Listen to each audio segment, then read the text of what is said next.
What's up, guys? Mason the Brock Henderson here. This is The Flash, Season 3, Episode 7, Killer Frost. So, as the title says, this is all about Caitlin becoming Killer Frost. We have, a lot of good moments with her as Killer Frost. We see the transition, because she uses her powers early on with S.T.A.R to stop him. So, that's pretty much what this whole episode was about. But first, let's talk about the opening scene. So, we open up where we left off. They're in Alchemy's hideout. Joe is there with everybody. He tries to help out Barry, but can't do anything because it's S.T.A.R. So S.T.A.R takes Barry, and we have that moment that we've had in the first couple seasons where the big, bad speedster villain shows Barry just how fast he is, and it's very obvious he's much faster than Barry is, and is just beating the living hell out of him. We've had this scene before. What I like more about this is that it feels like in the first two seasons, when Reverse Flash was beating him up, when Zoom was beating him up, it felt like, yeah, these villains are clearly better than he is. But you could see Barry might actually get fast enough to be able to beat them.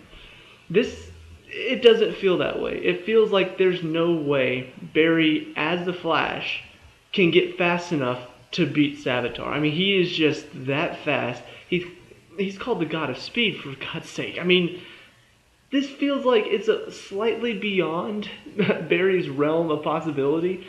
So it kind of opens up the possibility of how is Barry going to be able to stop him, if at all. It might become one of those things where Barry has to become one with the Speed Force or something like that. Something along the lines of Barry has to become more than human, more than even the Flash, to be able to stop him. And so I like that feeling. I like the feeling of this is not just another speedster. And they even say that. It's not just another speedster. He calls himself the God of Speed, and he clearly showed why. So that scene, while done before, was done well. Then we have a lot of scenes with Caitlin. She takes Julian at one point. Barry has to try to talk her out of it. She's not listening because she's Killer Frost. We see that she reveals to Cisco about his brother being alive before Flashpoint, so it's Barry's fault. So now there's a lot of discord amongst the team. Cisco isn't agreeing with Barry because my brother was alive before you did your selfish thing. Caitlin is a villain now, and so we have a moment where they catch up to her. There's a fight. Barry manages to come in to distract her. Cisco knocks her out. And it kind of makes me wonder, because when Cisco vibed them fighting, this isn't the fight scene I don't think that we saw. I'm pretty sure what we saw, it was in a forest, and it was just Cisco and Caitlin. We didn't see that in this episode. We saw they were fighting in suburbia, and Barry comes in, and that was different. So I'm wondering if we're still going to get another fight scene between them. But after they capture her, we have that moment where it's like, we need her help, so Barry, can you talk to her? And so we have that kind of cliche scene where Barry's like, okay, if you want to leave, you're going to have to kill me. And so because she's still Caitlin deep down, she doesn't kill him. And the Caitlin side of her comes back out. And then she helps Wally. And then Barry has to go talk to Julian about not giving Caitlin up. And so we end up with Barry ultimately having to quit the CSI job, which is kind of hard on him because that's the job he's had for a long time. It's who he was before he was the Flash, so it's almost like he's giving up another part of his life. That being said, all of that was pretty good. There were still, like I said, there's the cliche moments in there. There are still a couple moments of, what are we doing here? I don't know, it just kind of slowed down at some scenes. I'm just like, okay, can we pick this up? There's even, they capture her, and I'm just like, okay, so is this going to be something where she's just captured for now, and then later on we need to talk to her? No, a few minutes later, they break Wally out of the cocoon, and then they need her help now, and it's just a few minutes in between them. So, I don't know, it just felt kind of forced and rushed at times. And then, of course, throughout it all, we've gone back to Cisco not wanting to talk to Barry again because of what happened to his brother. And, we started off with this a little bit, but it was more he didn't want to talk to Barry because Barry wasn't really there for him because he was being the Flash, and, that was hard for him. And it was more like you weren't there for me when I needed you. This is more of it's your direct fault because my brother was alive in the other timeline, now he's not. So it does make more sense, but I feel like we've gone through this storyline before. I feel like, I don't know.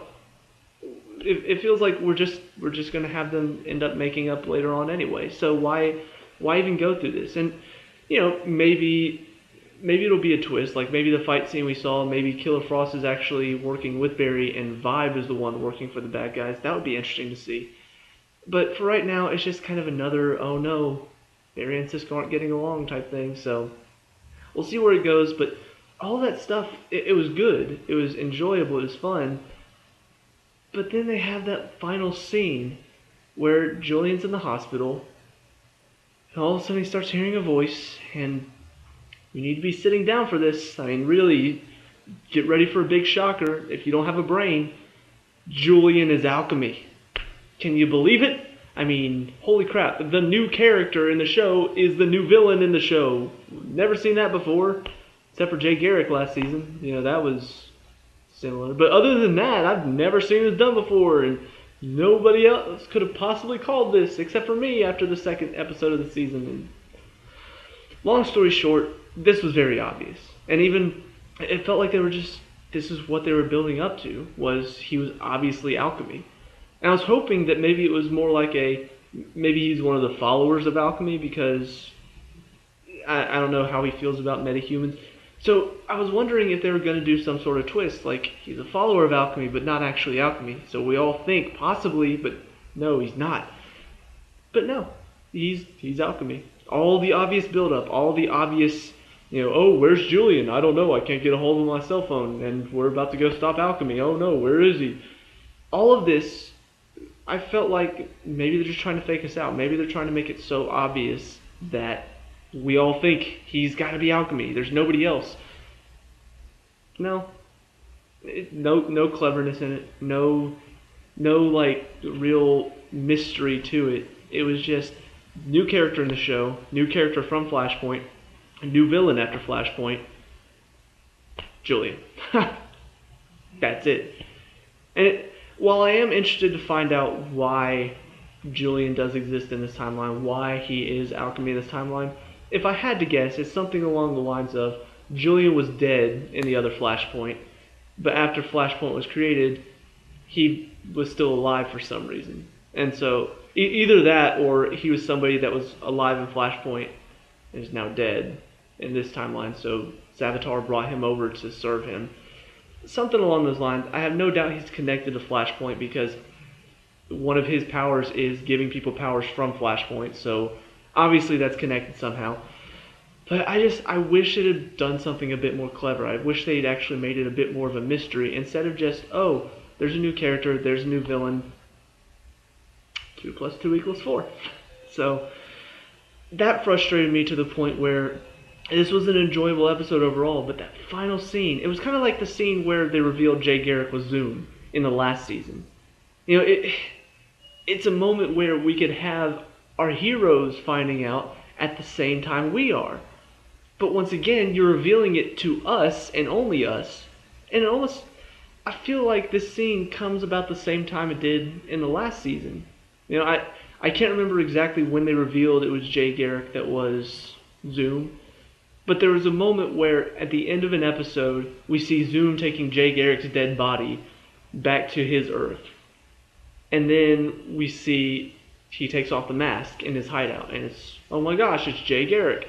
Ends up being Hunter Zolomon. But anyway, so it was kind of a weak moment because it would be more powerful. And the very next episode, the team finds out that Jay Garrick is Zoom.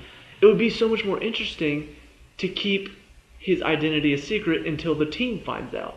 And in the same way they did this, it would be so much more interesting if they keep Julian's identity, even if it's obvious to us, they keep it hidden from us until the team finds out.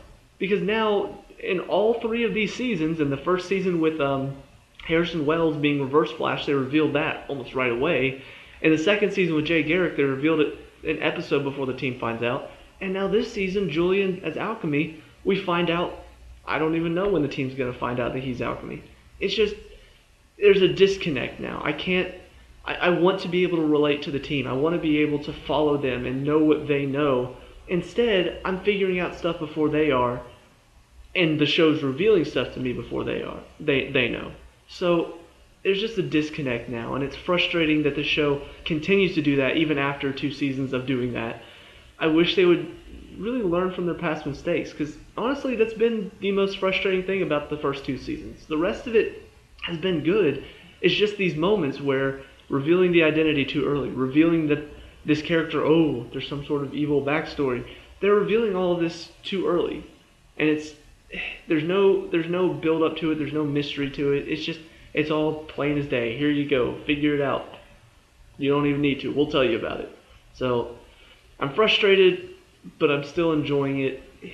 It's a mixed bag of feelings for me. I'm looking forward to next week with the 4-night crossover. That's going to be exciting. But yeah, I am frustrated. I hope they can make up for it somehow by making this season just freaking awesome. We'll see what they're going to do. But those are my thoughts on it. Let me know what you guys think down in the comment section below. What did you like and dislike about this episode? Let me know. We can talk about and discuss all that good stuff. Leave a like and subscribe for future Flash reviews, and I'll see you at the next one. Peace out.